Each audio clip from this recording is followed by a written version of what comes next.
በአማራ ክልል ያለውን ግጭት በሰላማዊ መንገድ ለመቋጨት ጥረት እያደረኩ ነው ብሏል የክልሉ መንግስት። የአማራ ክልል መንግስት ኮሚኒኬሽን ኃላፊ ዶክተር መንገሻ ፈንታው በክልሉ ያለውን ግጭት ለማስቆም በርካታ ስራዎች እየተሰሩ ነው ብለዋል። በክልሉ ያለው ግጭት ሀብት ንብረትና የሰው ነፍስ ላይ ውድመት እያደረሰ ነው። ግጭቱ እያደረሰ ያለውን ውድመት በማስቆም የተጀመሩ የልማት ፕሮጀክቶችን ለማጠናቀቅ ግጭቱን በድርድር ለመፍታት እየተደረገ ያለው ጥረት ተጠናክሮ ቀጥሏል ሲሉ ተናግረዋል። ግጭቱን በድርድር ለማስቆም እየተሰራ ያለው ስራ አሁንም ተጠናክሯል በማለትም አክለዋል። በክልሉ ያለውን ግጭት በሰላማዊ መንገድ ለመቋጨት አመራሩን ከላይ እስከ ታች ድረስ የማደራጀት የጸጥታ ኃይሉ ላይ ሪፎርም የመስራት የሰላም ጥሪ የማድረግ ስራዎችም ተሰርተዋል ነው ያሉት።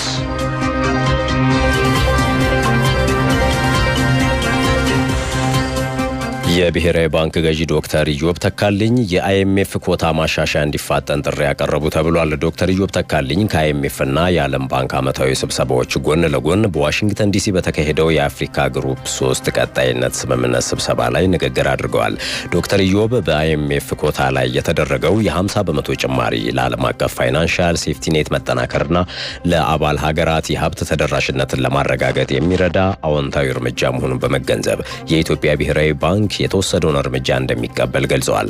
ይህ እርምጃ በአሁኑ ወቅት ያለውን የዓለም ኢኮኖሚ ገጽታ በተሻለ መልኩ ከሚያንጸባርቅ ወቅታዊና ፍትሐዊ የኮታ ማስተካከያ ጋር ማጣጣም አስፈላጊ ነው ማለታቸውን ተሰምቷል። የኮታ ጭማሪውና ፈጣን አተገባበሩ ተቀባይነት ያለው ነው ያሉ ሲሆን የኮታ ማስተካከያው አጣዳፊነት ግን እጅግ ከፍ ያለ ትኩረት ሊሰጠው እንደሚገባ አስረድተዋል። ፍትሐዊ፣ ሚዛናዊና ሁሉን አቀፍ የሆነ ዓለም አቀፍ የፋይናንስ ስርዓትን ለማረጋገጥ ወደፊት በሚደረጉ የኮታ ማስተካከያዎች እንደ ኢትዮጵያ ያሉ ዝቅተኛ ውክልና ያላቸው ሀገራት ቅድሚያ ሊሰጣቸው እንደሚገባም ጠቁመዋል።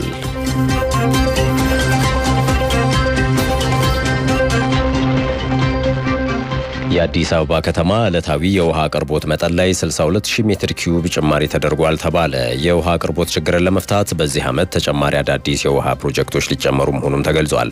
የአዲስ አበባ ከተማ አስተዳደር ምክር ቤት 5ኛ ዓመት የሥራ ዘመን 1ኛ መደበኛ ጉባኤውን ባካሄደበት ወቅት የከተማዋ ከንቲባ አዳነች አቤቤ ምክር ቤቱ ላነሳው የውሃና የመብራት ጥያቄ ምላሽ ሲሰጡ የውሃ አጠቃቀም ብክነት ጫና ማሳደሩን ገልጸው በተያዘው በጀት ዓመት ተጨማሪ የውሃ ፕሮጀክቶች እየተሰሩ ነው ብለዋል።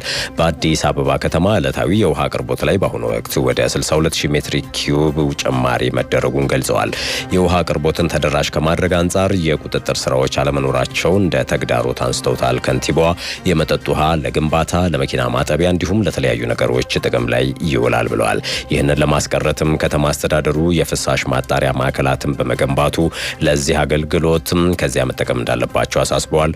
በተጨማሪም ፋብሪካዎችና ትልልቅ ተቋማት የመጠጥ ውሃን ከመጠቀም ይልቅ የውሃና ፍሳሽ ባለስልጣን ፈቃድ ስለሚሰጥ የጉድጓድ ውሃ መቆፈር እንዳለባቸው ማሳሰባቸውን የዘገበችው ባልደረባችን ሊዲያ ደሳሌ ናት።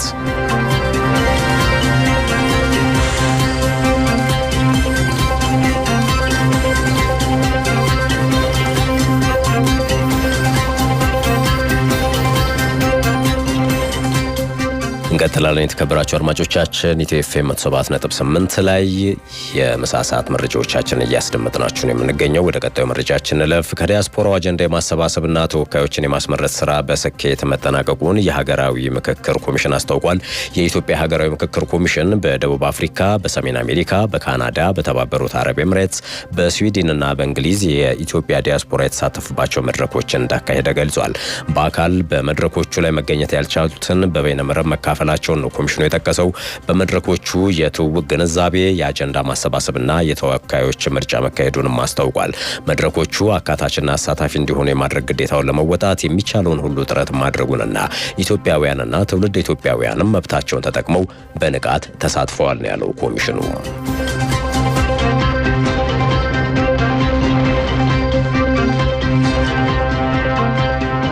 እንቀጥላለን። የተከበራችሁ አድማጮቻችን ቀደም ሲል የሀገር ውስጥ መረጃዎችን ወደ እናንተ አደረስን። አሁን ደግሞ ከውጭ ምንጮች ወዳገኘናቸው መረጃዎች እንለፍ። የውጭ መረጃችን ቀዳሚ የሚያደርገው የፕሬዝዳንት ትራምፕና የፕሬዝዳንት ፑቲንን ሊገናኙ ነው መባልን ይሆናል። ፕሬዝዳንት ትራምፕና ፕሬዝዳንት ፑቲን በቡዳፔስት በአካል ሊገናኙ ነው ተብሏል። የአሜሪካው ፕሬዝዳንት ዶናልድ ትራምፕና የሩሲያው ፕሬዝዳንት ቭላዲሚር ፑቲን በትላንትናው ዕለት በስልክ ውይይት ማድረጋቸውን የተነገረው ሁለቱ የዓለም ሀያላን መሪዎች ከውይይታቸው በኋላ በአካል ለመገናኘት ተስማምተዋል። ይህንን ተከትሎም በሃንጋሪ ቡዳፔስት በአካል ተገናኝተው የሩሲያና የዩክሬን ጦርነት በሚቆምበት ሁኔታ ላይ ውይይት ለማድረግ ከስምምነት መድረሳቸውን ሮይተርስ ዘግቧል። ፕሬዝዳንት ትራምፕ የሩሲያ አቻቸውን በአካል ከማግኘታቸው በፊት የዩክሬን ፕሬዝዳንት ቮሎዲሚር ዜሌንስኪን እንደሚያገኟቸው ነው ዘገባው የጠቀሰው። ሁለቱ መሪዎች ከዚህ በፊት አሜሪካና ሩሲያን በምታዋስነው አላስካ በአካል ተገናኝተው መምከራቸው የሚታወስ ነው።